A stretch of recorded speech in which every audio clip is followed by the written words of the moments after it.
আজকের মিনি ব্লগটা শুরু হচ্ছে বারিশাকাল দিয়ে।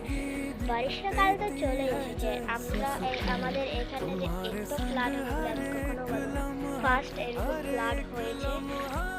আপনাদেরকে চলো তো দেখতেই পাচ্ছেন কতখানি রাস্তা দিয়ে পর্যন্ত যাচ্ছে জল। আমাদের এখান থেকে বের হয়ে রাস্তা দিয়ে জল যাচ্ছে। আপনাদেরকে যাচ্ছে। আমি আরো দেখাবো, এখানে শেষ হয়নি, তো চলো দেখাচ্ছি। এদিক দিয়ে দেখি কত জল হয়েছে। আমাদের কচুগাছ ডুবে গেছে। তো এখান থেকে এদিক পর্যন্ত অনেক জল হয়েছে আমাদের এখানে। জল হয়েছে, আরো দূরে গেলে তো কোমর হয়ে যাবে জল। সবাই আমাকে জল দিতে শুরু করছিল, আমিও দিয়ে দিলাম। এই বাবাই ওদের দিনটা